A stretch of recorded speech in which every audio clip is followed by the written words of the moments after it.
Добрый вечер. Я вельмі рада и вдячна, что вы пришли и что мы можем распачать наступную публичную лекцию, серию лекций. Громче можно? Не чутно, так? А зараз? Да. Нормально. Я вельмі рада, что мы можем распачать наступную публичную лекцию с той серии, якая доўжыцца яшчэ з таго году, серии Урби и Торби, якая ладзіцца ў межах праграмы летучага універсітэта. Гэта серия лекцыяў прызначана для того, каб даць магчымасць навукоўцам, інтэлектуалам, культурным дзеячам, грамадскім дзеячам прамовіць тыя ідэі, тыя тэмы, з якімі яны жывуць, пра якія яны думаюць, якім прысвечаны іх сэрца, іх мысленне, іх дзейнасць. І мне вельмі прыемна менавіта ў гэтай серыі Урби і Торби, гораду і свету прадставіць наступнага выступоўца, шановнага гаспадара Захара Васильевича Шебеку, доктора гістарычных навук, прафесара, які, здаецца, адзін з найбольш добра уладкоўваючыся ў гэтую тэму. Бо гэты чалавек, я думаю, гэта вядома амаль усім, хто тут прысутнічае, гэта чалавек, які уводзіць у нашу сучасную беларускую культуру, наше мысленне менавіта канцэпты, ідэі гарадской цывілізацыі. Менавіта я сама вывучала калісьці свой родны горад па яго кніжках і думаю, што многія таксама гэтак жа рабілі. І я не буду казаць вельмі шмат пра гаспадара Захара Васильевича, думаю, вы пра яго ведаеце, але скажу тое, што мне здаецца вельмі адметным у яго дзейнасці, што ён не проста гісторык, які нешта нам дае з глыбіні вякоў, з нашага мінулага, але гэта чалавек, які заўсёды звязвае тое мінулае, якое ў нас было, з цяперашнім часам, з нашым жыццём, з тым, як нам далей развівацца, з сучаснай культурай. І думаю, што гэта лекцыя не будзе выключэннем. Таму я перадаю слова і толькі скажу трошки пра рэгламент. У нас будзе недзе гадзіна 20 на лекцыю, потым будзе перапынак, а потым мы прадоўжым нашу сустрэчу і вы сможаце задаць пытанні ці выказаць свае меркаванні наконт таго, што вам прапануе наш шановны выступоўца. Вітаю вас, шановные сябры. Вот я мушу говорить праз микрофон. Правда, это не вельмі комфортно. Я себя чуваю, как собака на привязи. Тут уже не развидишься никуда. Мне приятно, что вы пришли на мою лекцию. То есть я не думаю, что столько ненормальных людей, которые заместо того, как сутыкать старый год, вот пришли на эту лекцию. Ну что ж, тогда давайте будем створять для себя такие интеллектуальные свята. Вот для наших послухов техничные сродки. Ну и начнем с Богом. Вот что такое, чему я учепился за эту тему. Просто туристы меня спровоковали. Это туризм, вы видите, вельми зараз великое значение мая для нашей нации, для нашего белорусского народа, потому что туризм презентуя нашу культуру, минулое, национальную традицию, и он выступает важнейшей крыницей инвестиций в нашу краину. И особливо это актуально для малых городов. Вот. Але важно и іншае, что как раз для туризму вельми важно ведать историю этих малых городов, потому что там закопанные скарбы, ховаются скарбы наши, про какие мы часом не ведаем. Допустим, что вот вы можете мне верить, не верить, але я стверждаю, что наши былые местечки мают для Беларуси и особливо для туризма белорусское такое же значение, как пирамиды для Египта. Ну, в конце вы уже зробите сами вывод, так я это говорю, ці нет. Існує доволі шмат інформації розної про кожне містечко. Вельмі шмат. Але настав час неяк асэнсаваць, абагульніць гэтыя факты. І вось я бачу свою задачу якраз у гэтым, як навуковец. Таму што толькі пасля гэтага абагульнення, асэнсавання можна выйти на пошук новых крыніцаў, не заезженных, уже невядомых, а новых крыніцаў у гісторыі наших мястэчак. І па-другое, толькі пасля гэта можна нейк арганізаваць асваенне новых методик турыстычнага бізнесу. Ну, что тычыцца моей лекции, то я так для прикола вырашыў разбіць на 4 сюжеты. Это первый сюжет я назвал, ну вот, урэшце, вот план моего выступления будет прикладно такі, так? И вот первый основный сюжет это рай першапачатковы. Это значит история мястэчак и оценка их историко-культурной спадчыны. Другой сюжет, про який я расскажу, это рай страченый, ці огляд разбураных и страченых помнікаў культуры. Третий сюжет это рай захаваны и узноўлены. Тут маюцца на увазе прыклады захавання помнікаў культуры, а таксама иллюстрирование державной политики памяти. Это реставрация, музеизация, мемориализация, значит, ушанаванне памяти знакомитых особаў, и реституция, это значит вяртанне тых каштоўнасцяў, якія былі вывезены за межы Беларусі. Ну и четвертый сюжет это ключи ад раю. Ключи, якія дазваляюць эффективно карыстацца захаваным и адноўленым раем. Тут маецца на увазе пазнавальны турызм, историчные веды и методы туристычнага бизнеса. Так, пачнем с того, что ж такое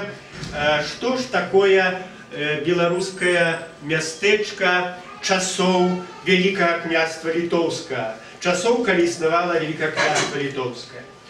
По-першае, гэта тое, што яднала беларускія землі з Польшчай і Заходняй Еўропы.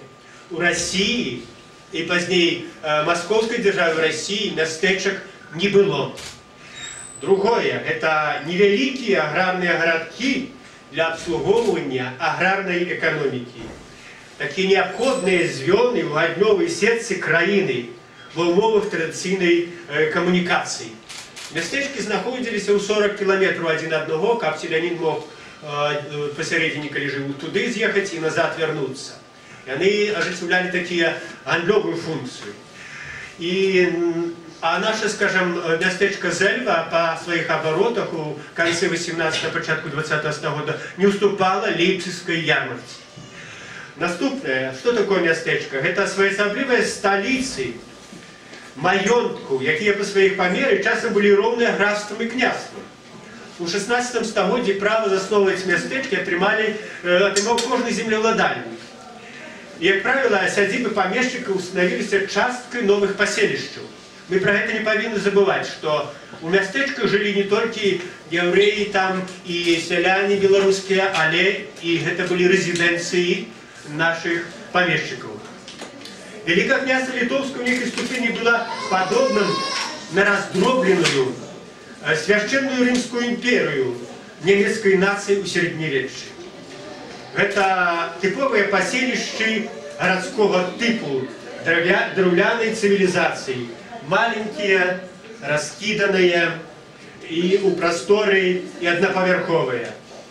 И местечко традиционное – это поселище вольных людей, предпринимальников, земляробов, ремесленников, гандляров. Многие из местечек мали право на самокирование. И нарешті, белорусское местечко – это феномен поликультурности, так бы мовить, метафорично кажучи, это концерт с песней народов, якія там жили, белорусов, евреев, татар, поляков и немцев. Так вот, мястэчка гэта песня, так?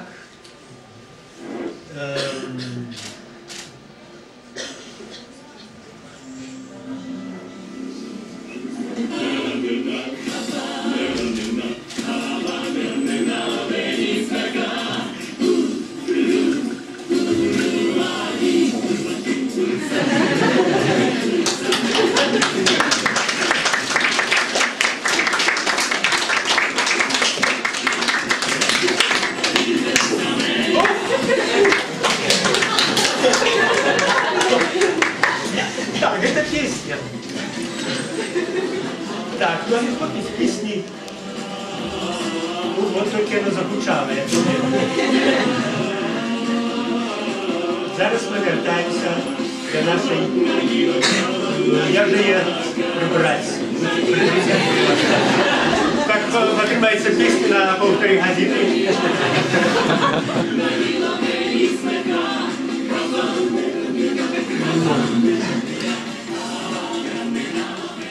Ну, Харгифон на фоне таким зданием.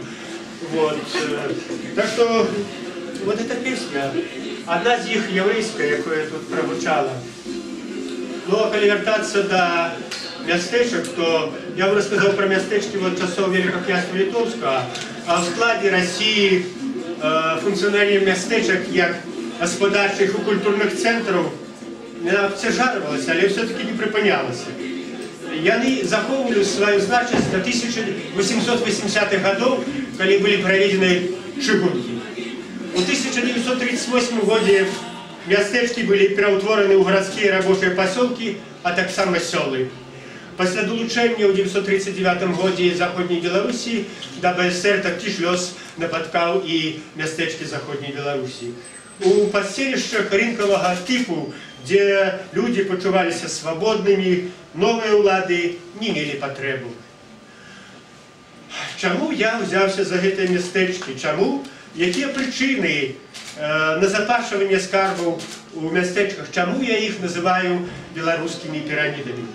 Так історично склалося, що довгий час основні багатці концентрувалися в Білорусі не в городах, а в местечках. По своїх багатцях вони часто перевзыходили городи. Это обумовлено неколькими причинами. По-перше, в местечках Беларуси, да, я стал вольный, а треба напились. В местечках Беларуси, ведаете, проживали многие народы. Евреи, поляки, татары, немцы. У другой половине 18 столетия у местечку Мир поселились цыгане, и настала резиденции цыганской старшини короля Великого князства Литовского. Тому гэтыя паселішчы вылучаліся разнастайнасцю культур, але галоўнае іх вольным развіццём у далечыні ад адміністрацыйных уціскаў. Па-другое, культурныя каштоўнасці стваралі і назапашвалі землеўладальнікі, чые палацы, напоўненыя багаццямі, знаходзіліся у большасці выпадкаў у мястэчкаў ці побач з імі. И по-третье, местечки выступали першественными такими религийными центрами для католиков, православных, иудеев, мусульман Белоруссии. А тому забудовывались разностайными храмами, которые не нищились так интенсивно, как у городах. По-четвертое, адрозненне от городов, местечки амаль не закранула царская руссификация. Видите, вот это вот те чыгунки, которые начали знищать значение местечек. Вот одна схема историчного центра, которая показывает как раз про багатство этих местечек. Ну и притягиваючи эти причины переличивать, треба сказать, что адрозненне от городов местечки амаль не закранула царская руссификация. А советская руссификация покидала место для захования тут мясцового колориту. И нарешті местечки вылучаліся сярод вясковых паселішчаў сваім интеллектуальным потенциалом, я так думаю. Ну, потому что люди были вольные от заганов города, и они были связаны больше с природой. Вот, там эти вот местечки и были такими скарбами нашей культурной спадщины. Нават зараз, когда на территории Беларуси улічена больше за 2500 помников истории культуры, которые имеют национальное значение, больше половины их припадая на былые местечки. А вот чему город не вылучается наш таким узроўнем, особливо у порівнянні з іншими городами свету, потому что город у складе царской России амаль не перенял культурных традиций Великого князства Литовского. Скарбы минулого, которые заховывались переважно у помещичьих маёнтках, не перемещалися у мясцовыя гарадскія музеі, бо паміж рускім горадам і польскім маёнткам пролягала межа культурной отчуженности. Низкий культурный потенциал городов Беларуси обумовленный недостатковым капиталовкладанием. Романовы дынастыя расійска-романавых не мела ні сродку, ні жадання, каб будаваць у Беларусі гарады, напрыклад, па ўзору чэшскай Прагі, як гэта рабілі Габсбургі. Недофінансаванне культуры адбывалася ў гады савецкай улады. Так, у канцы 980-х гадоў сродку на тэатральную дзейнасць у Беларусі у БССР выдзялялася ў 5-6 разоў менш, чым у рэспубліках Прыбалтыкі і Закаўказья. І беларускі горад ніколі не меў дастаткова буйной буржуазіі, якая б спрыяла назапашванню культурных скарбаў у гарадах. Ну, плюс до того, што ў гарадах ішла больш інтэнсіўная і русіфікацыя, і руйнаванне помнікаў архітэктуры у сувязі з іх мадэрнізацыяй. Вот. Ну, а зараз у нас наступны сюжэт, як усё ж таки выглядаў рай беларускіх мястэчак. Што уяўляе сабой культурная спадчына часоў Вялікае княства Літоўскае і часткова імперію. Ну, гэта спадчына я умоўна называю раем першазданным. Не таму, што там людзі жылі як у раі, а таму, што тады, на мою думку, існавалі спрыяльныя умовы для назапашвання скарбаў у мястэчках. У культурнай спадчыне мястэчак можна вылучыць 4 групы каштоўнасці. Вось яны тут перад вами перапісаны, і іх можна прачытаць вам. Ну, першая група – это помнікі архітэктуры или ці нерухомыя каштоўнасці, другая – это рухомыя каштоўнасці, што тут пералічана, у трэцяй я ўнёс духовныя каштоўнасці, у чацвёртую самая вялікая каштоўнасць людзей. Это значит знакамітых уражэнцаў і жыхароў гэтых паселішчаў. Ну, а зараз давайте по парадку разгледзім па чарзе гэтыя групы. Зразумела, што у нас няма часу, каб рабіць гэта больш падрабязна. У Беларусі існавала каля 600 мястэчак, і калі пра кожны расказваць, то гэта будзе проста усеночне, а то і то яе не хопіць. Таму я вымушаны буду быць лаканічным і кароткім. Першая група – нерухомая матэрыяльная культура. У мястэчках пераважала заходнееўрапейская мадэль забудовы. Вось бачыце прамалінейныя вуліцы, і у мястэчках мелі два цэнтры. Панскі маёнтак, вось он панскі маёнтак, так? І базарная плошча. Вот яны былі звязаны паміж сабой. Это в целом было одно паселішча. Вот это план мястэчка Шчучына. Это такі тыповы план для наших мястэчак, асабліва у заходняй Беларусі. Но у наших мястэчак не існавала гета, значит, особых районаў, дзе сяліліся яўрэі. Хоць афіцыйна не было, але іудзеі і хрысціяне сяліліся все-таки асобна. Яўрэйская частка мястэчка называлася Штэтлан. Штэтлан. Это значит той же самое мястэчка, маленький городок. Тыя мястэчкі, якія пазбеглі советскую индустриализацию, заховали стародавнюю планировку до наших дней. Вот, как скажем, у Сфиры. Вот эта планировка, она заховывается. Вот. Ну и по известках министра культуры Латушки у нас у Беларуси наличивается 116 замков. Зараз я уже прочитал, эта лічба узнялась до 150 замков. Ну, может быть, праз некалькі дзён эта лічба можа узрасці. Тут галоўнае, які крытэрый падліку гэтых замкаў, што лічыць замкамі. Часам можа замкі блыцаць з палацамі. Ну, я думаю, что вот есть в интернете информация, там переличены конкретные замки, и там переличены только 109 замков. Но, во всяком разе, из этой замку 14-17 стагоддзя можно сказать, что полова приходится на мястэчкі.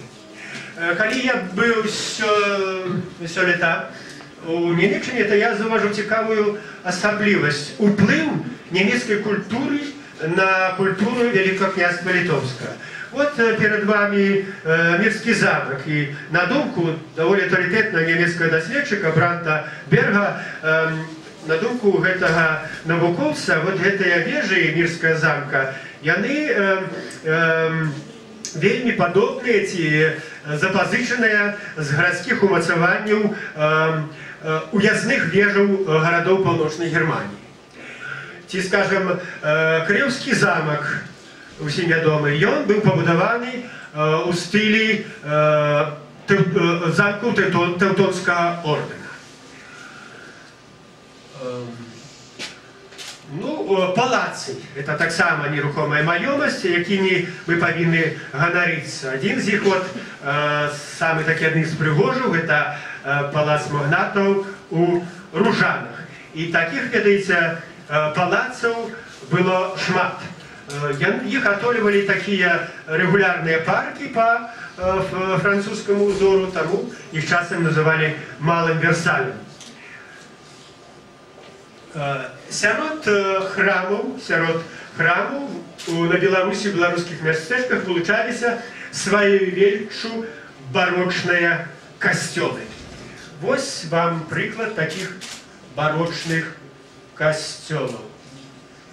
Ну, а на фінансаванне церкваў у Великом княстве Литовского сродкаў не было, таму яны, бачыце, былі даволі сціплыя таго часу, пакуль мы не апынуліся ў Расійскай імперіі, і пасля паўстання Каліноўскага пачалі актыўна узводзіцца такія мураваныя церквы у псеўдарускім стылі. Это таксама наша спадчына. Ну і ў кожным мястэчку было па некалькі сінагогаў. Па некалькі.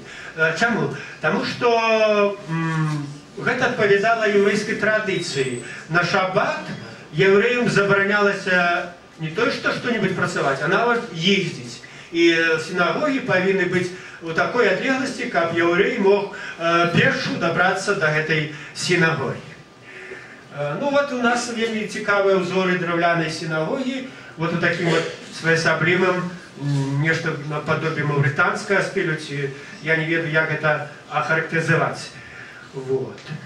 Далей у нас захаваліся і мячэці, таму што татары былі асабліва ў гэтым мястэчку Іле шмат. Нашы мястэчкі мелі, як я сказаў, магдебургскае права, і таму тут будаваліся ратужы. Пераважна яны былі драўляныя, а вот у Шклове была такая каменная ратуша, яна рэстаўрыраваная пры ўдзеле і кансультацыі Анатоля Трусова. Відаць, поэтому яна выглядае гістарычна праўдападобна. Вот. Ну, раней казалі, што без карчмы не можа быць існаваць і мястэчка. Ну, вот это у Строчицах такая карчма, яна больш падобна все-таки да вясковай, мне больш не было выявы, але вот, скажем, у Новай Мышы карчма выглядала вельмі салідна, правда, час яе не пашкадаваў. Ну, вот карчма, ведаеце, калі я чытаў лекцыю ў Германії, мне спыталіся, што гэта беларусы піва п'юць? Я кажу, ну так, з канца 19 стагоддзя у нас была пашырана не толькі культура спажывання гарэлкі, але і піва. Ну што зробіш, мы кантактная зона паміж усходам і захадам. Пілі гарэлку і піва. Вот. Ну, забудова ў мястэчак, вы ведаеце, до конца 19 стагоддзя была пераважна драўляная. Вот адзін з узораў такой забудовы ў нашых мястэчак, асабліва характэрна для ўсходняй Беларусі. І толькі з канца 19 стагоддзя камяніцы пачалі будавацца вельмі інтэнсіўна ў мястэчках. Ну, сярод іх, бачыце, вельмі такія даволі прыгожыя будынкі. Вот. Ну, цікавы факт яшчэ пра нерухомую маёмасць, пра нерухомую каштоўнасці мястэчак. на сайце ў Краснаполі мясцовыя ўлады вельмі хваляцца, што ў Краснаполі на Магілёўшчыне ў 1922 годзе быў пастаўлены першы ў свеце помнік расійскаму правадыру бальшавікоў Леніну. Праўда, помнік быў з гліны і хутка разваліўся. Ну, але сёння вы ведаеце, помнікі Леніну стаяць у кожным адміністрацыйным цэнтру, і не толькі Леніну. Вот гэта унікальны факт у гісторыі, калі ўжо у незалежнай Беларусі помнік Сталіну быў пастаўлены у Свіслачы. Вот мы разглядзелі з вами першую групу каштоўнасці. Зараз пераходзім да другой. Рухомыя каштоўнасці Беларусі. Вот. Скарбы палацаў пачалі фарміравацца ў 16 стагоддзі, у эпоху позняга рэнесансу. Тады на захадзе ўжо можна было шмат чаго купіць, а галоўнае, нашым памешчыкам было за што купіць. Таму што цэны на беларускае землю ў гэты час пайшлі ў гору, і нашы палацы нашых памешчыкаў пачалі помніцца прадметамі культуры. Буйныя музейныя калекцыі ўзніклі, сямейныя архівы, карціныя галерэі, цэлыя бібліятэкі. І такія скарбы мелі, па прыкладных падліках, 400 маёнткаў у межах сучаснай Беларусі. І з гэтай колькасці 54 знаходзіліся непасрэдна ў мястэчках, ну а яшчэ больш побач з імі. А вот, ну, вот так вот выглядали гэта палац Радзівілу, просто все, что захавалася, таму я іх і тут пазначыў у вас. Бачыце, напомнены каштоўнай мэбляй, каштоўнымі партрэтамі мастакоў самых выдатных еўрапейскага ўзору. Вот перед вами вядомы авантурыст і прыводнік Михаил Валіцкі, які здабыў сябе тытул графа і маёнтак у азёрах, сабраў больш 3000 кніг. Яго кнігазборы быў нават кнігі з бібліятэкі Людовіка XVI і Марыі Антуанеты, з якім ён быў асабіста знаёмых. Значыць, у сямейным архіве графа Касаковскіх захоўваўся развітальны ліст імператара Наполеона да свайго ад'ютанта генерала Юзефа Касаковскага. А ў Бачэўскім палаце старанна збераглася перапіска Александры Ціханавецкай з Анарэ Бальзака. І там захоўваліся такія кнігі, такого узору у бібліятэках нашых памешчыкаў у мястэчках. І прычым гэта, ведаеце, было не толькі ў буйных магнатаў, але вот у любым палаце, якім я вам покажу, былі свае бібліятэкі, былі свае музейныя калекцыі, былі свае сямейныя архівы. Это было звычайнай справай. Вот. Таму, ведаеце, гэта вот скарб быў сапраўды вялікі. Ён, конечно, трымаўся на працы нашых беларускіх сялянаў, якія дазвалялі памешчыкам, прадаючы зерне на захад, вот таким чынам узбагачацца. Третья группа – это каштоўнасці духовнай культуры. Ну, в першую чаргу, школы. Мястэчкі былі цэнтрамі адукацыі. Причем школы были доступны для мещан и селян. У 18 стагоддзі там дзейнічалі нават калегіямі, окружныя суды, прызначаныя для ваяводскіх гарадоў. У першай палове 19 стагоддзя ў складзе Расіі мястэчкі мелі гімназіі, вот як у Свіслачы. Па падліках маёй калегі Інны Соркіны з Гродна, у першай палове 19 стагоддзя ў Гродзенскай губерніі мястэчкі па колькасці вучняў сярэдніх школ нават апярэджвалі гарады гэтай губерніі. І мястэчкі былі цэнтрамі рэлігійнай адукацыі і ўдзеяў. І шыботы ў Валожані, Міры і Любавічах набылі ў 19 стагоддзі сусветную вядомасць. Туды прыязджалі на вучобу не толькі яўрэі і іудзеі з Расійскай імперыі, але са ўсяго свету, у тым ліку са Злучаных Штатаў Амерыкі. Графы Тышкевічы у паставах мелі зоопарк уласны, дзе праводзілі навуковыя даследаванні. Іх антрапалагічная калекцыя налічвала каля 3000 птушыных чучелаў. Яны нават сабралі спецыяльную калекцыю ў падарунак Дрезденскому музею прыроды і перадалі яе туды. Вот это так вот палац мястэчку, ён яшчэ Тезенгаузен 30-х гады, ён яшчэ меў вот такі, бачце, прыстойны выгляд. Урэшце, дзякуючы мястэчкам, гарадскія каштоўнасці еўрапейскага ўзору, каштоўнасці гарадской цывілізацыі даходзілі да вясковага насельніцтва. Мястэчкі былі своеасаблівымі перадатчыкамі такой вось гарадской культуры.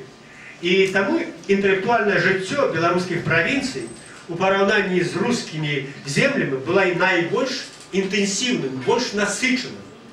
Да і першыя мануфактуры і фабрыкі Беларусі таксама ўзнікалі ў мястэчках, таму што толькі багатыя памешчыкі мелі для таго магчымасці. І зараз чацвёртая група каштоўнасцяў – гэта людзі. Краяведы і экскурсаводы звычайна любяць хваліцца пра наведаванне мястэчак манархамі. Ну, гэта, конечно, цікава, але больш сур'ёзнай увагі все-таки заслугоўваюць нацыянальныя героі, якія змагаліся супраць захопнікаў. Напрыклад, мястэчка Дятлава належала знакамітаму гетману Константину Астрожскому. Хоць это ніяк не адзначана ў гісторыі гэта паселішча. Можа таму, што ў 514 годзе, як вы ведаеце, ён атрымаў перамогу над маскоўскім войскам, якую 3 разы пераўзыходзілі яго сілы. Дваранскае вучылішча ў Свіслачы закошчыў наш Кастусь-Каліноўскі, таму там трэба ставіць помнікі не Сталіну, вот якраз нацыянальнаму герою. У Лужках нарадзіўся знакаміты яўрэйскі дзеяч Лайзер Перельман, ці Бен Єгуда, стваральнік сучаснай версіі іўрыта.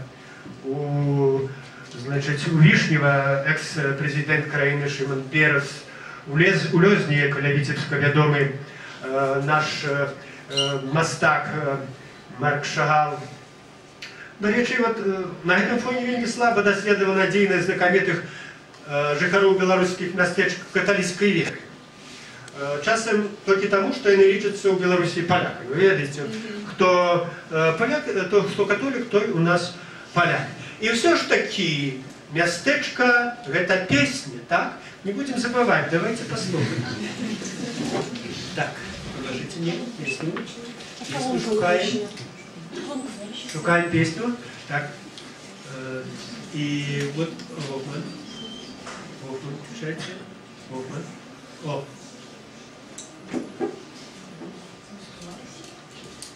Треба 2 рази. Так. Зараз у нас на порядку дня черговая песня, польская песня.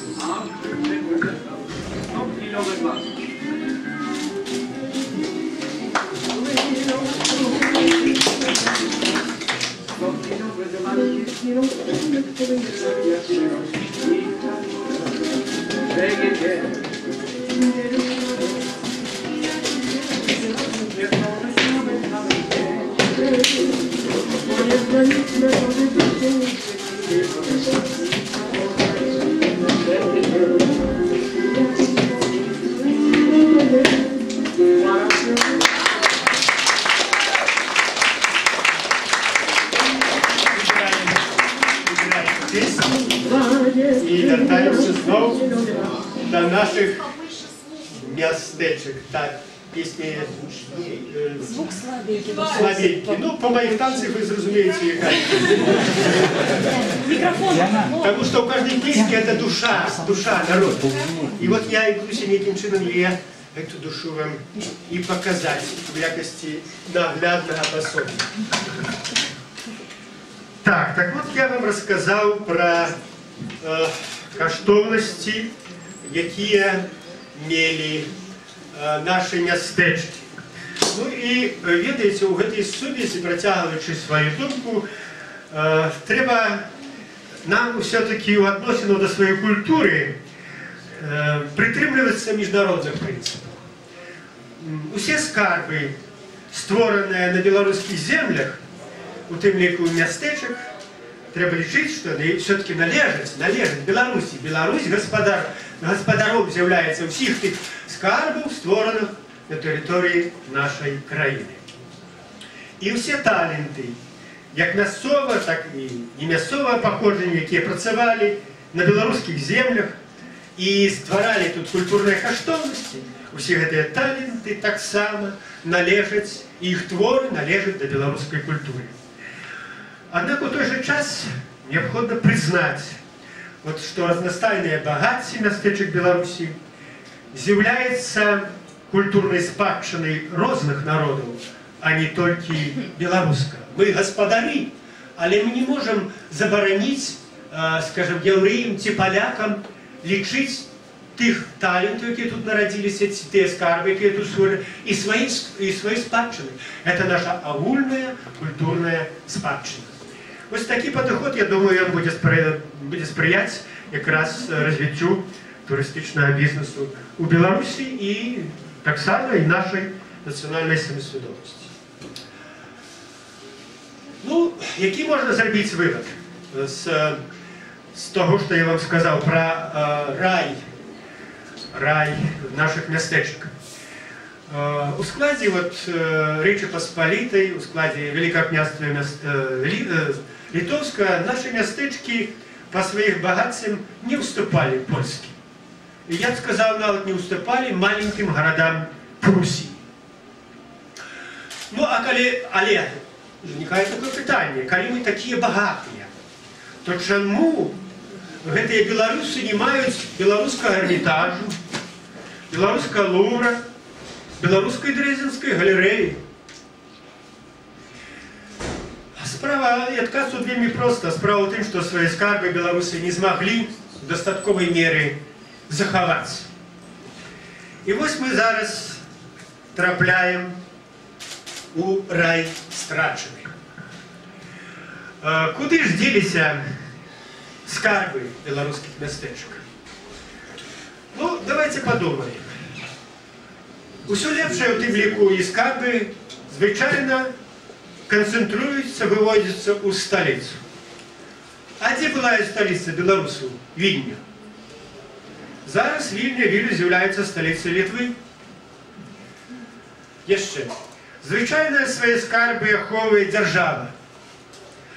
А дзе была беларуская дзяржава, Великое княжество Літоўскае? Яна зруйнавана Расіяй, Пруссией и Австрией в конце 18 стагоддзя. Наши скарбы не было кому оборонять.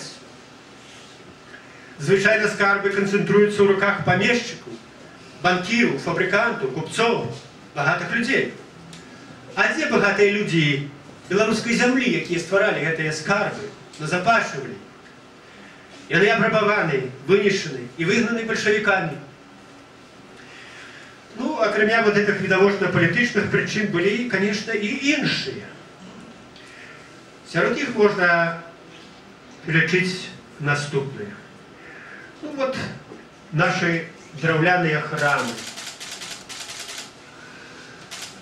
Наши драўляныя храмы. Я вам буду периодично показывать вот этой картинкой. Вы сами сориентуетесь, что вы стратили. Драўляныя храмы, ну, яны, конечно, недолговечные и периодично вынішчались пожарами, або просто рабовались, разбурались под цяжаром часу. Потом климат Беларуси, ведаеце, он не итальянский, и нават гранит не вытрымаў беларускую вільготнасць, а мурмар просто ператвараўся ў вапну часу. Многие культурные будынкі знішчаліся ці перабудоўваліся у сувязі з шматлікімі рэлігіёзнымі трансфармацыямі. Далей, у выніку шматлікіх, асабліва разбуральных у Беларусі войнаў, помнікі культуры просто вынішчаліся. У перыяд адсутнасці беларускай дзяржаўнасці рухомыя каштоўнасці вывозіліся ў Петербург, Москву, Варшаву, Кракаў, Кіев, Берлін Па звестках прафесара Адама Мальвіца на сёння 90% беларускіх скарбаў знаходзіцца за межамі Беларусі. Вывозіліся не толькі матэрыяльныя каштоўнасці, але і рамеснікі, кваліфікаваныя майстры дзеячай культуры. А пазней таленавітыя людзі і самі ехалі ў сталіцы Краку, Варшаву, Петербург, Москву, дзе былі лепшыя проста умовы для раскрыцця сваіх здольнасцяў. Савецкая інтэлігенцыя да ваеннага Ленінграда фармавалася ў значнай ступені з яўрэяў, якія пражывалі ў мястэчках усходняй Беларусі. Ну і трэба яшчэ мець на ўвазе, што культурны патэнцыял у часы савецкай улады толькі разбураўся і не ўзнаўляўся. Мястэчкі страцілі сваіх фундатараў, мецэнатаў. Большасць помнікаў архітэктуры зараз уяўляюць сабой руіны, і вы гэта бачыце. Ёсць такія дадзеныя 116, будем лічыць так, замкаў, зараз захавалася толькі 20. З 2000 сінагог беларускіх гарадаў і мястэчкаў захавалася толькі 106. І з 60 даваенных мячэцяў захавалася, можа, 3, зараз дзейнічае там каля 9 па Беларусі. Захавалася не больш 3. Вот. Асабліва прыкра мне, конечно, глядзець на гэтыя руіны.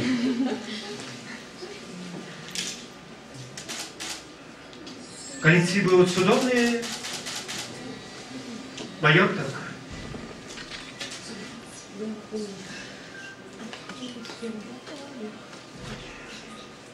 А зараз зноў павінна гучаць песня. Памажыце, калі ласка, дайдзіце мне чарговую песню. Пасля такой сумнай сюжэта трэба неяк узняць ваш настрой. Ага, вот это. Вы правильно одразу зразумелі, якую павінна песню мець.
Трэба, конечно, улічваць, калі мы гаворым пра прычыны нашых разбурэнняў, такі факт, што Беларусь на працягу 19-20 стагоддзяў перажыла як мінімум 7 культурных катастрофаў.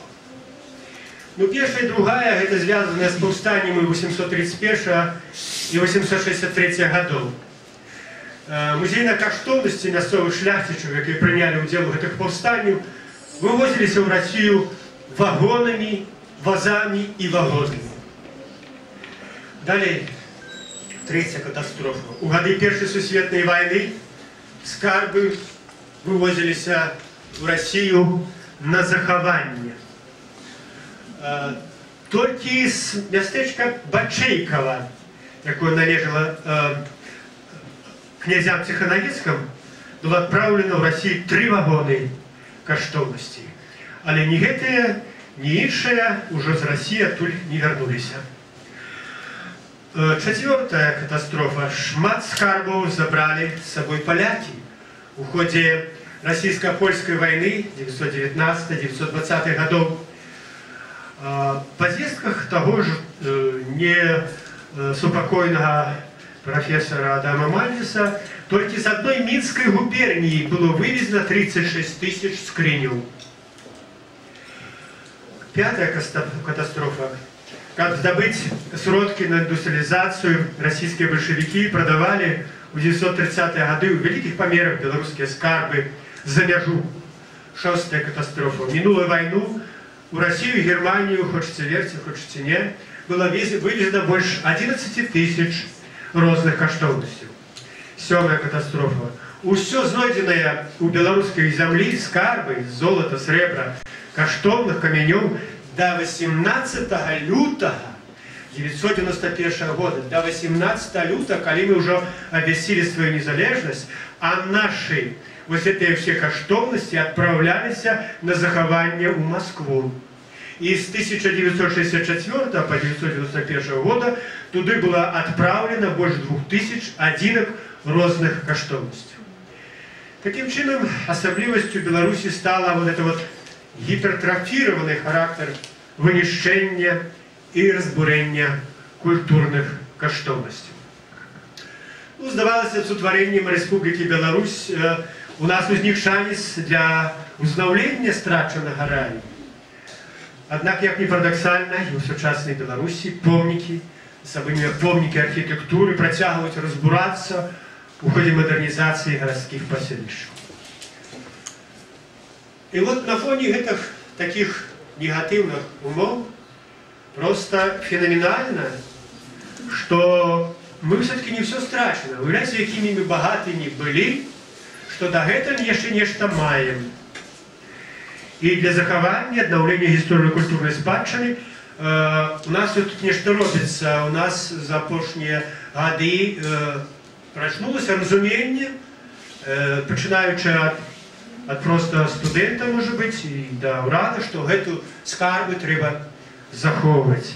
Іншая справа, наколькі это робится эффективно. Ну и зараз я вас запрашаю у рай захованы и узновлены. Феноменально и то, что вот у той, что мы маем, заховалась нават разнастайная стулёвая архітэктура у наших мястэчках.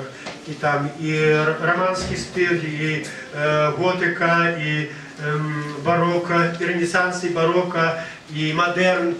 То есть, не глядзячы на ўсё гэта вынішчэнне, нашы мястэчкі, асабліва ў заходняй Беларусі, захавалі свой, вот, як бачыце, еўрапейскі твар. Правда, все-таки больше у нас захавалася помнікаў з другой паловы 19 стагоддзя, і зразумела, што большасць іх захавалася на захадзе Беларусі. Мало кому вядома, што ў складзе Польшы праводзілася кансервацыя, рэстаўрацыя Крымскага замка, іншых замкаў на тэрыторыі Беларусі. Ну, слынныя каштоўнасці зараз яны навідавоку, яны широко выкарыстоўваюцца нашими туристами. Вы бачыце, это знаковые наши каштоўнасці, якія мы сумелі захаваць. Звярніце увагу на мястэчку Селюб, самы старажытны касцёл, пабудаваны ў першай палове 15 стагоддзя. Больш старажытнага касцёл, які захаваўся у нас, нема. Ну, была вежа, тут толькі вежа страчана, зараз пазней надбудована, аснова захавалася. Вот таксама вельмі каштоўны помнік архітэктуры ў Шкальдзі, канец 15 стагоддзя. Касцёл Смаргоні таксама з эпохі Ренесанса не уступае нашим мінскім касцёлам па сваёй старадаўнасці. Вот, скажем, узор ужо барочнага будаўніцтва. Вот гэты касцёл, і гэты касцёл, бачыце, нічым не уступае і мінскім, і гродзенскім па сваю хараству. Яны былі не ў якіх-небудзь там вялікіх адміністрацыйных цэнтрах, у звычайных мястэчках. Не бачыце, якая раство, якая прыгажосць. Вот. Это ўжо ў стылі класіцызму, у сярэдзіне 15 стагоддзя. Такія вот будынкі узводзіліся на і храмы, такія, нечто напамінае кафедральны касцёл Вільні. Вот узор драўлянай архітэктуры. Это просто дзіва, што вот з гэтага часу яшчэ захавалася драўляная архітэктура у нас, ну яна, правда, аднаўлялася, там рамантавалася, тым не менш, бачыце, это вельмі каштоўны драўляны такі помнік архітэктуры. Ну вот і такія у нас захаваліся казармы другой паловы 19 стагоддзя, правда, цэгла, якая тут выкарыстоўвалася з касцёла Картузаў, якую разбурылі, і потым гэту цэглу выкарыстоўвалі для будаўніцтва казармаў у часы Расійскай імперіі.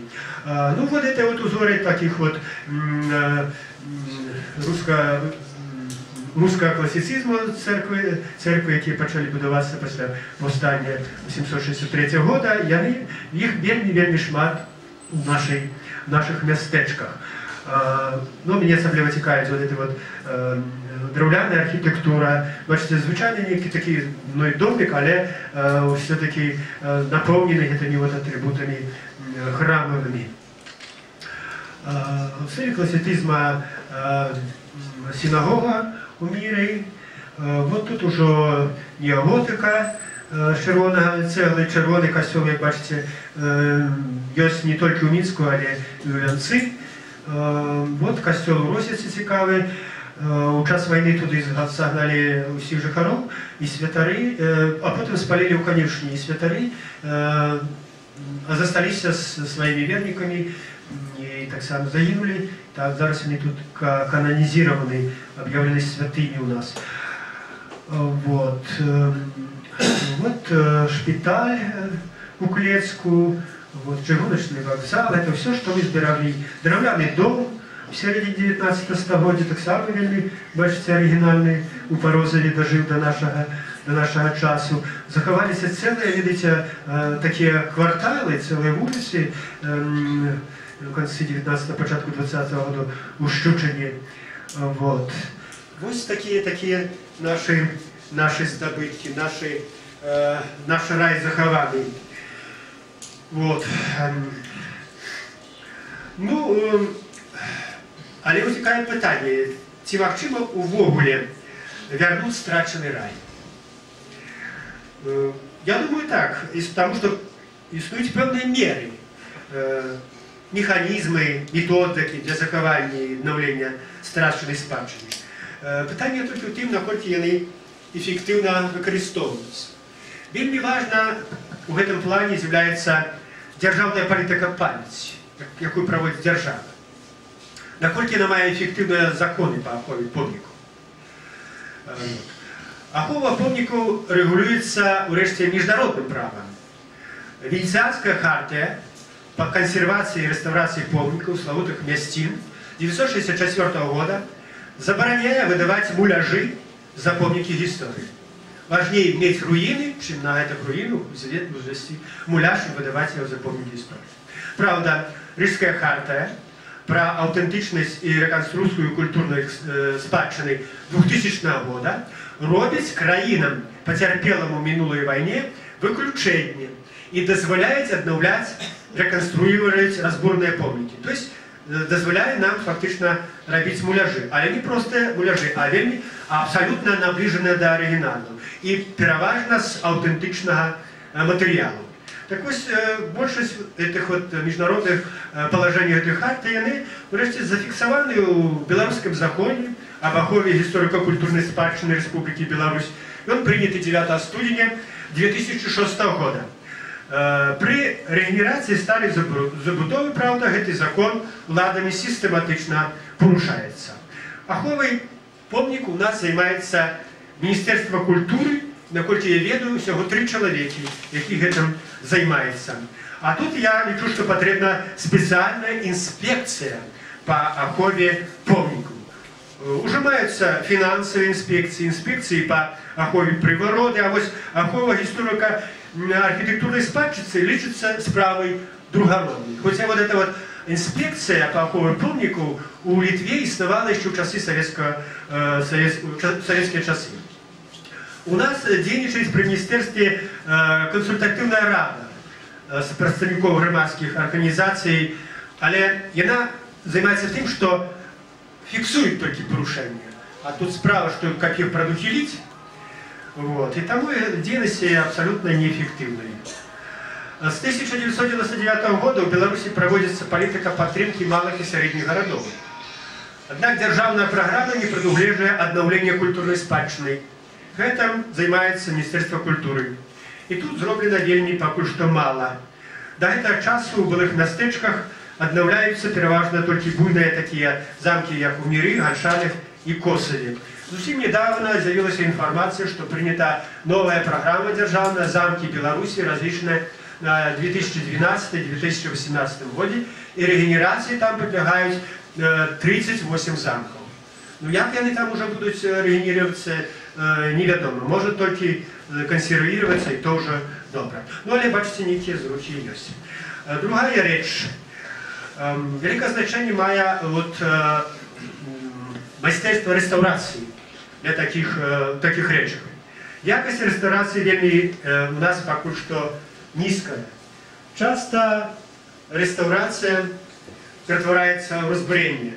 Ну, не хапае ведаў спецыялістаў. Я вам павінен расказаць все-таки, якія максімальныя патрабаванні для рэстаўрацыі, каб вы уяўлялі сабе, наколькі якія свавольства існуюць у гэтай справе рэстаўрацыі. І не толькі што там недзе ў мястэчках, а нават у сталіцы. Ну, якія патрабаванні, як гэта ўсё павінна адбывацца, рэстаўрацыя. Першае, гэта лячэнне помніка, так? І гэта лячэнне павінна пачынацца з вывучэння яго гісторыі. У нас это не робіцца, ці робіцца павярхоўна, фармальна, часам заднім числом пішацца гістарычная даведка, пасля таго, як уже разбурылі гэты будынак, ці паўразбурылі. Другая рэч. Лячэнню помніка папярэднічае правядзенне археалагічных даследаванняў культурнага пласта. Это таксама робіцца спершу, часам не робіцца зусім. Культурны пласт, это значыць верхні пласт зямлі, які там стагоддзі адкладваўся, рэшткі этой жыцця, пускаецца пад бульдозер і вывозіцца. Знайсці прадметы даўніны ў зямлі і зафіксаваць гэта святы абавязак рэстаўратараў. Але гэта толькі частка археалагічнай працы. На другім этапе патрэбна праводзіць археалагічнае даследаванне падмуркаў архітэктурнага помніка ці фундаменту гарадской забудовы. І рабіць гэта павінен археолог архітэктуры. А ў нас такой спецыяльнасці ўвогуле нават не існуе ў Беларусі. Наступнае. Лячэнне помніку праводзіцца ў строгай адпаведнасці гісторыка-планіровачнай структуры з захаваннем шырыні вуліц, двароў, памераў збудаванняў. Інакш кажучы, помнікі аднаўляюцца ці абнаўляюцца толькі на старых падмурках. У нас пры рэканструкцыі гісторыка-планіровачнай структуры улічваецца не заўсёды, а часам разбураецца. Будынкі ўзводзяцца на новым месцы. І разбуренне гісторыка-планіровачнай структуры – гэта самае непапраўнае пашкоджанне старай забудовы. Калі недарэчныя і неадпаведныя гісторыі, адбудаваныя дамы на старых падмурках яшчэ можна разбурыць і перарабіць па законах рэстаўрацыі, то пасля руйнавання падмуркаў гарадабудаўнічай матрыцы аднавіць помнік з захаваннем яго гістарычнай каштоўнасці становіцца ўсё ўжо немагчыма. І вот эту думку я запазычыў у Владимира Попруги. Это у нас быў адзіны прафесіянальны рэстаўратар у Беларусі. Но яму тут не знаходзіцца працы, ён зараз працуе за мяжой. Далей. Лячэнне помнікаў праводзіцца ў строгай адпаведнасці з памерамі і стылістыкай старай забудовы і з матэрыялаў блізкіх да аўтэнтычнага.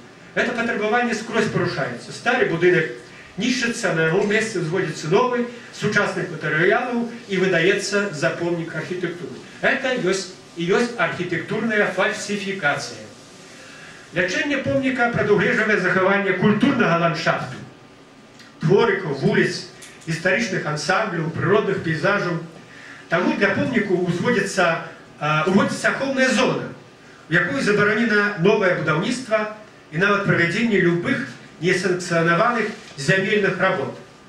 Гэта патарыванне так увогуле не выконваецца ў Беларусі. Ахоўныя зоны проста не зацверджаны ў заканадаўчым парадку. І ў выніку модернізацыі вот это вот поражае прасторавы хаос.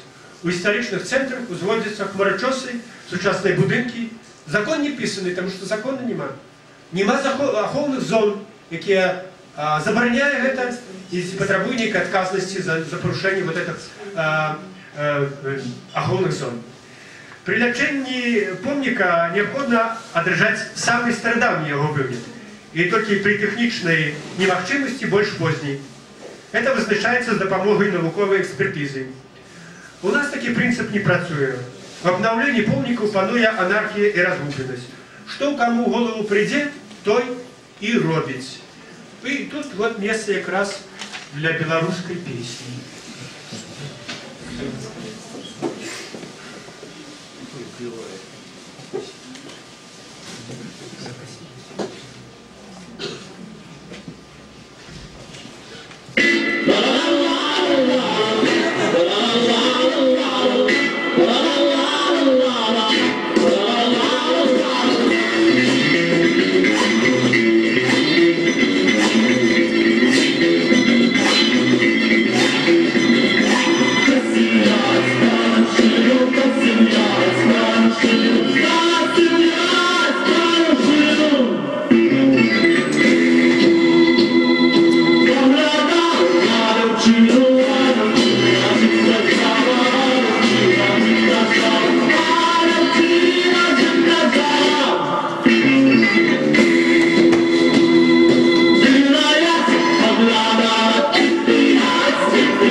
Вот вы так вот и косим свою спадщину.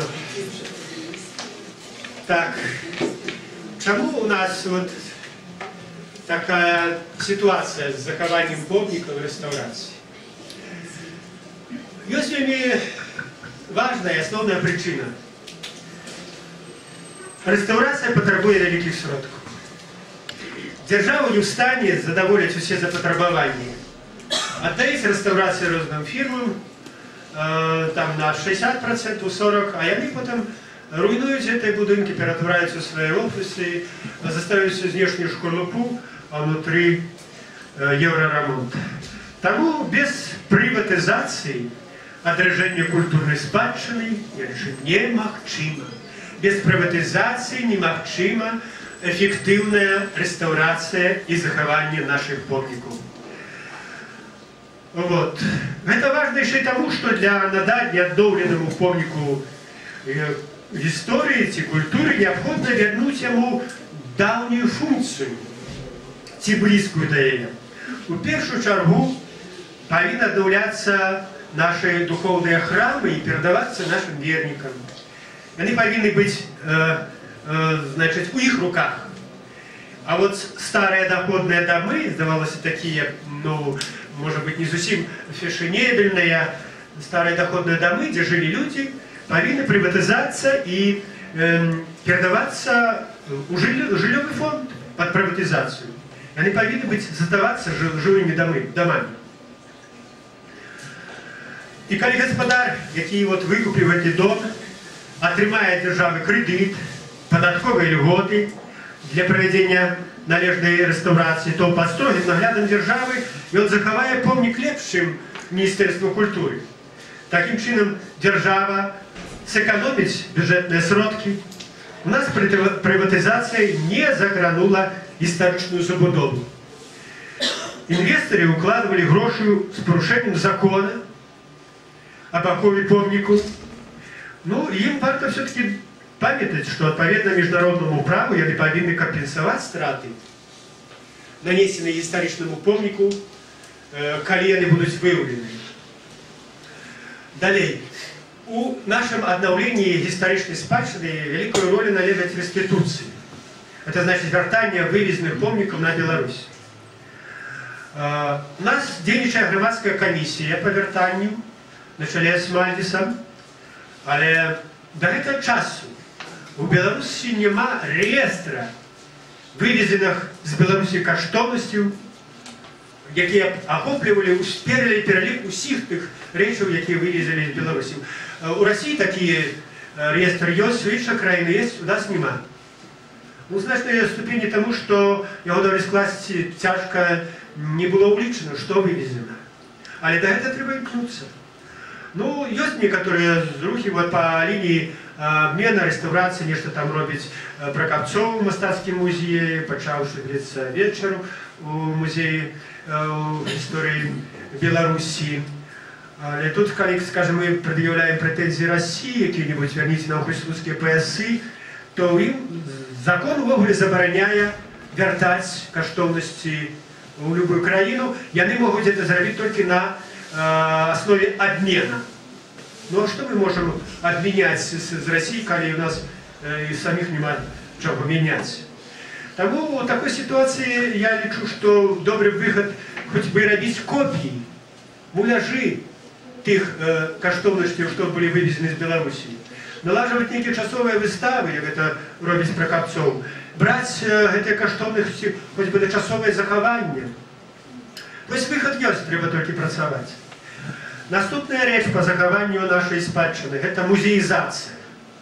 И в наших маленьких городах треба робить новые музеи, не такие, как зараз у нас есть там в провинции, когда история начинается с Великой Отечественной войны. Наши маленькие города повинны обсталявание иметь сучасные на уровне европейской, когда не хватает там каштовности, никаких артефактов реальных, то хоть бы в виртуальном в образе это створать. Ну и тут, конечно, важное значение имело вот такие копии и муляжи вывезенных наших каштовностей. Вельми остро стоит питание, проблема музеизации советской спадщины. Вот. Только этих фактов советской спадщины, ну, в принципе, у каждого местечку можно створить музей советской культуры. Вот настолько они уже нас поширены. Але, видите, вот эта музеизация, она идет от повинности с ситуацией в нашем громадстве. Поступово наше громадство отмовляется от идеалов советских, социалистичных, и в этой речи каштовности, которые ранее были головными, становятся другорадными, и натуральным чином они музеизируются, отправляются в музей. Так вот, в этом плане у нас поворот таки отбывается, хоть в інших краинах эта музеизация советской культуры отбывается давно. Децивилизация, так званая, это не значит разбурение советской культуры. Это значит интерпретация иншая, это значит позбавление идеологичных каштовностей, ареалов. Ну, той же помник Ленину, коли интерпретировать его как праводыр всех народов, самый гениальный праводыр и так далее. Это одна справа, а коли сказать, что он просто сифилитик, который организовал переворот у России, это совсем меньшая справа.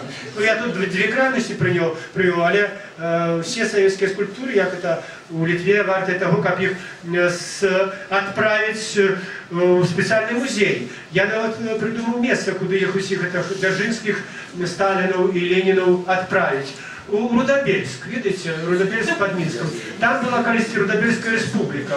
У часы советско-польской войны большевики утримались в этой Рудобельке. Потом хвастались, у всех допоможников было написано про эту Рудобельскую республику. Так давайте створим эту Рудобельскую республику, там извезем сюда весь эти советские скульптуры и сделаем добрую справу для Беларуси.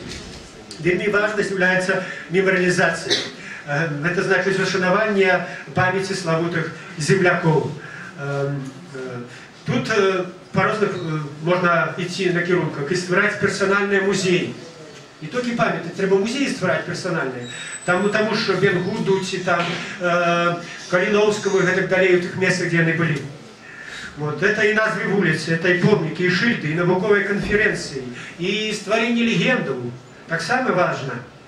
Вот. Ну, например, недавно вот было такое, что Высоцкий тоже, ну, его корони селец Березинского района, оттуда идут корони.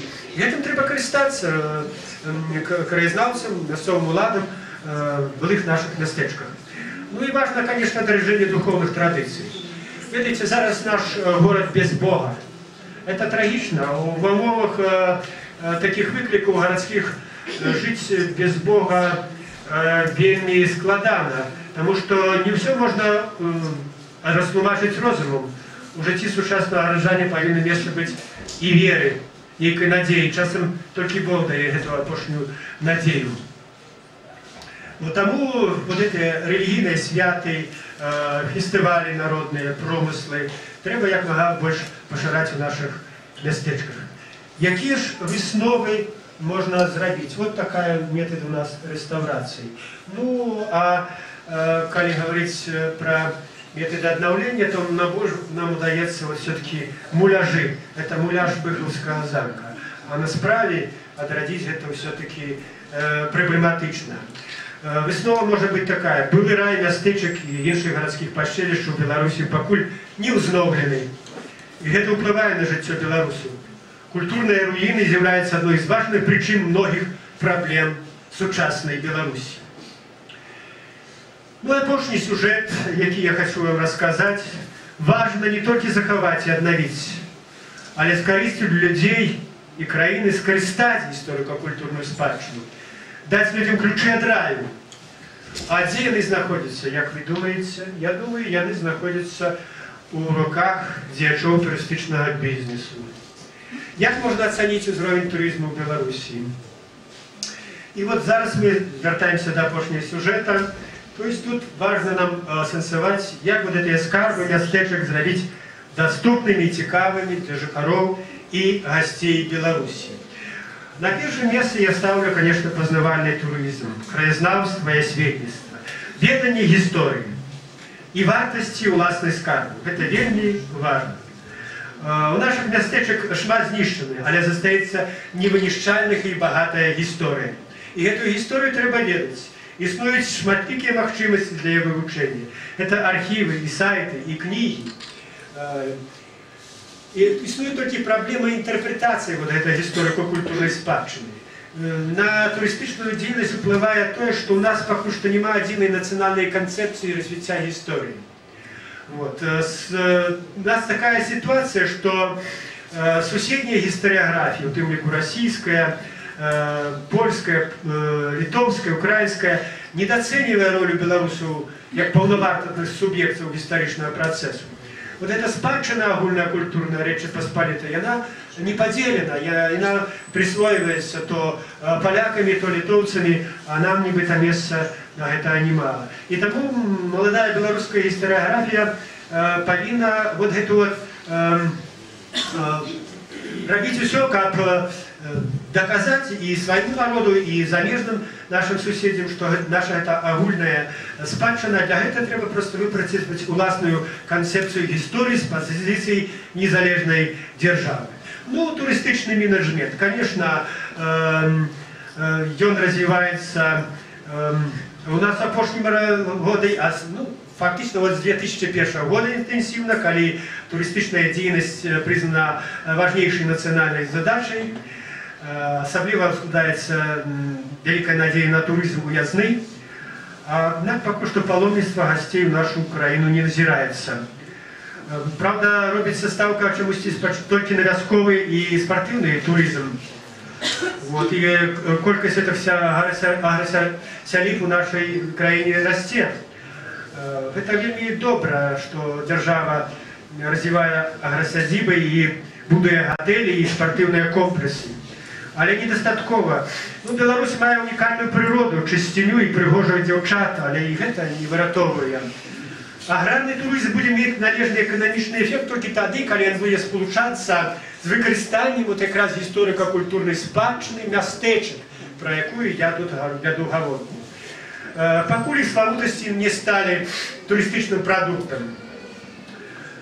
Вот. Коли у наших городах шмат разбурно, то захопить туристу могут только талановитые и творчие экскурсоводы, своеособливые шоумены, лидеры туристичных групп. Спеціалісти у сфері туристів зараз рухтують 17 вузів, але вони не сполучають у собі якості знатоків історії і менеджменту. Хороший, видатний екскурсовод повинен привести экскурсию на руины и створить такой словный образ, что людям будет цікаво. И вот и как раз это у нас специфика у этого туристичного менеджмента, что основная нагрузка робится на туристы экскурсоводов, потому что нам приходится водить экскурсии по своих руинах.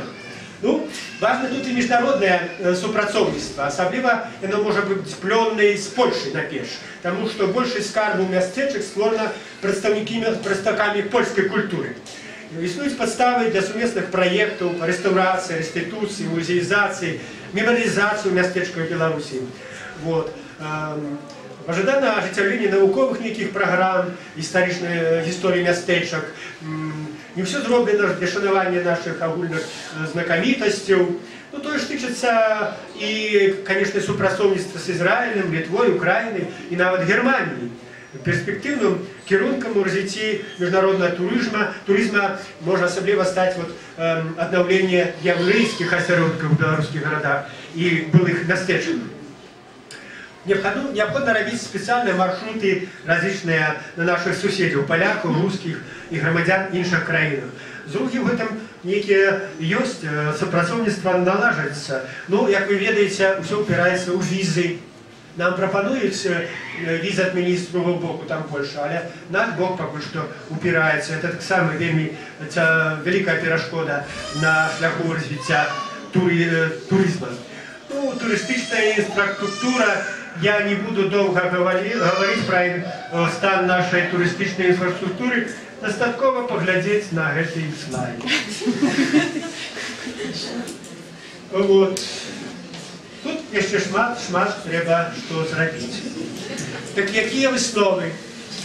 Розвиття туризму у Білорусі знаходиться поки що на низькому рівні. А врешті, як вертання рая, так і відраження спадщини, я вам хочу сказати, це велика ілюзія. Але вона дає людям надію і силу духу. Да это варто имкнуться. Створять страшный рай хоть бы в наших головах. Ведать и разуметь, что мы не одвечные жебраки и лаптежники. Серьезная праца по дорожению страшного раю нашей культурной спадщины былых местечек только начинается. В связи с этим варто было вернуть их ранейшую назву – местечки.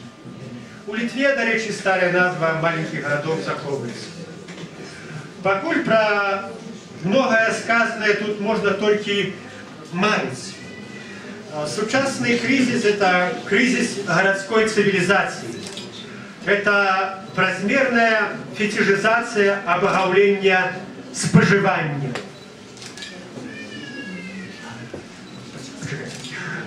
Сціплае жыццё в мястэчках, городах, я думаю, что будет запатрабавана. Таму я не сомневаюсь, что былыя мястэчкі яшчэ адродзяць сваю назву и свои скарбы. У тым ліку по той причине, что это песня народа